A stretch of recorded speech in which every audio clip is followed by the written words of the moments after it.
ಇವತ್ತು ನಾನು ನಿಮ್ಮನ್ನ ಹಿಮವದ್ ಗೋಪಾಲಸ್ವಾಮಿ ದೇವಾಲಯಕ್ಕೆ ಕರ್ಕೊಂಡು ಬಂದಿದ್ದೀನಿ. ಈ ದೇವಾಲಯವು ಚಾಮರಾಜನಗರ ಜಿಲ್ಲೆಯ ಗುಂಡ್ಲುಪೇಟೆ ತಾಲೂಕಿನ ಬಂಡೀಪುರ ಅರಣ್ಯ ವ್ಯಾಪ್ತಿಗೆ ಸೇರಿದೆ. ಸಫಾರಿಯಿಂದ ಸ್ವಲ್ಪ ದೂರದಲ್ಲೇ ಹಿಮವದ್ ಗೋಪಾಲಸ್ವಾಮಿ ಬೆಟ್ಟ ಇದೆ. ಬನ್ನಿ, ಅಲ್ಲಿಗೂ ಕೂಡ ನಿಮ್ಮನ್ನ ಕರ್ಕೊಂಡು ಹೋಗ್ತಾ ಇದ್ದೀನಿ. ಬಸ್ಸಲ್ಲಿ ಹೋಗ್ಬೇಕಂತೆ, ಕಾರೆಲ್ಲ ಅಲೋ ಇಲ್ಲ, ಸೊ ಕಾರ್ನ ಇಲ್ಲಿ ಪಾರ್ಕ್ ಮಾಡಿದ್ದೀನಿ. ಬನ್ನಿ ಬಸ್ಸಲ್ಲಿ ಹೋಗೋಣ. ಇಲ್ಲ, ಇಲ್ಲಿಂದ ನಾವು ಗೌರ್ಮೆಂಟ್ ಬಸ್ಸಲ್ಲಿ ಹೋಗಬೇಕು. ಸೊ ಲಾಸ್ಟ್ ಸೀಟಲ್ಲಿ ಸಿಕ್ಕಿದೆ. ಇದು ಸಮುದ್ರ ಮಟ್ಟದಿಂದ 4770 ಅಡಿ ಎತ್ತರದಲ್ಲಿದ್ದು ಸದಾ ಮಂಜಿನಿಂದ ಆವೃತವಾಗಿರುತ್ತದೆ. ಸಿಕ್ಕಾಪಟ್ಟೆ ಅಂದರೆ ಸಿಕ್ಕಾಪಟ್ಟೆ ಕೋಲ್ಡ್ ಇದೆ. ನಮ್ಮ ಮನೇಲಿ ಹೇಳಿದ್ರು ತಲೆಗೊಂದು ಟೋಪಿ ಹಾಕೊಂಡು ಹೋಗು ಅಂತ. ಬೇಡ ಏನಕ್ಕೆ ಅಂತ ಅಂದೆ. ಇವಾಗ ಅನಿಸ್ತಾ ಇದೆ ಮನೆಯಲ್ಲಿ ಹೇಳಿದ ಮಾತನ್ನ ನಾನು ಕೇಳಬೇಕಂತ. ಇದು ಸಮುದ್ರ ಮಟ್ಟದಿಂದ 4770 ಅಡಿ ಎತ್ತರದಲ್ಲಿದ್ದು ಸದಾ ಮಂಜಿನಿಂದ ಆವೃತವಾಗಿರುತ್ತದೆ.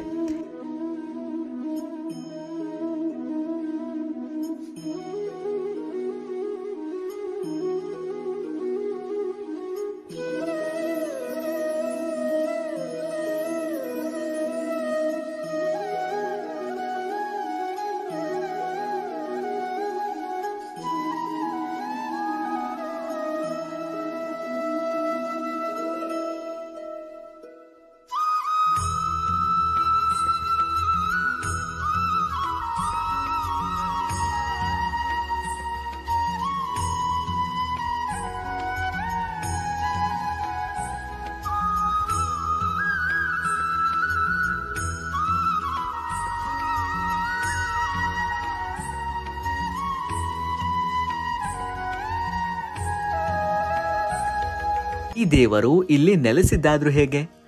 ಒಂದು ಚಿಕ್ಕ ಕತೆ ಹೇಳ್ತೀನಿ ಕೇಳಿ. ಇಲ್ಲಿ ವಿಂಧ್ಯಾಚಲ ಎಂಬ ಒಬ್ರು ರಾಜ ಇರ್ತಾರೆ. ಗುಂಡ್ಲುಪೇಟೆ ಬರೀ 2000 ಅಡಿ ಇರುತ್ತೆ. ಗುಂಡ್ಲುಪೇಟೆಯಿಂದ ಈ ಜಾಗಕ್ಕೆ 9 ಮೈಲಿ ಆಗುತ್ತೆ. ಈ ಜಾಗವು ಬೃಹತ್ಕಾರವಾಗಿ ಬೆಳೀತಾನೇ ಇರುತ್ತೆ. ಇದರಿಂದ ವಿಂಧ್ಯಾಚಲ ರಾಜರ ಗುರುಗಳಾದ ಅಗಸ್ತ್ಯರು ಯೋಚನೆ ಮಾಡಿ ತಪಸ್ಸನ್ನು ಮಾಡ್ತಾ ಇರ್ತಾರೆ. ಈ ಸಂದರ್ಭದಲ್ಲಿ ಉತ್ತರದಲ್ಲಿ ಗಿರಿಜೆಯ ವಿವಾಹ ನಿಶ್ಚಯವಾಗುತ್ತೆ. ದೇವಾನು ದೇವತೆಗಳೆಲ್ಲ ಆ ಕಡೆ ಹೋಗ್ತಾ ಇರ್ತಾರೆ. ಇದರಿಂದ ಭೂಮಿ ಒಂದ್ ಕಡೆ ವಾಲ್ ಬಿಟ್ರೆ ಏನ್ ಮಾಡೋದಪ್ಪ ಅಂತ ಯೋಚನೆ ಮಾಡಿ ಇದಕ್ಕೆ ಸಮಂಜಸವಾದ ಪುರುಷ ಕೃಷ್ಣ ಪರಮಾತ್ಮ ಎಂದು ತಿಳಿದು ಎಲ್ಲರೂ ಕೃಷ್ಣನ ಬಳಿ ಮೊರೆ ಹೋಗ್ತಾರೆ.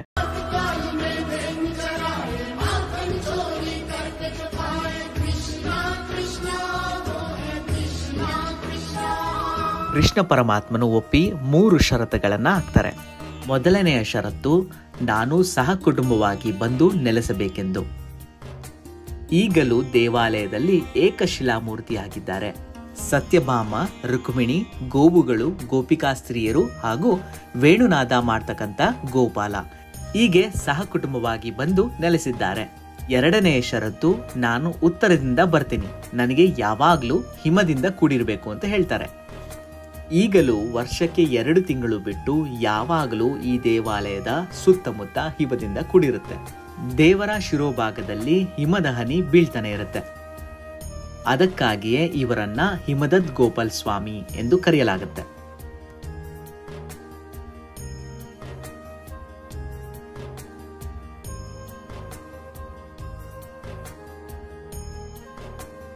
ಮೂರನೆಯ ಷರತ್ತು, ಪ್ರತಿನಿತ್ಯ ಸಪ್ತ ಋಷಿಗಳ ಪೂಜೆಯಾಗಬೇಕೆಂದು. ಇದು ದ್ವಾಪರ ಯುಗ ಅಂತ್ಯದಲ್ಲಿ ಪ್ರತಿಷ್ಠೆ ಆಗಿರುವಂತಹ ದೇವರು. ಆದರೆ ಈ ಮೂರ್ತಿಯನ್ನ ನೋಡಿದ್ರೆ ಇತ್ತೀಚೆಗೆ ಪ್ರತಿಷ್ಠಾಪನೆ ಆಗಿರೋ ತರನೇ ಭಾಸವಾಗುತ್ತೆ. ಈಗಲೂ ಸಪ್ತ ಋಷಿಗಳು ಇಂದಿಗೂ ಬಂದು ಪೂಜೆ ಮಾಡಿ ಹೋಗ್ತಾರೆ ಅಂತ ವಾಡಿಕೆ ಇದೆ.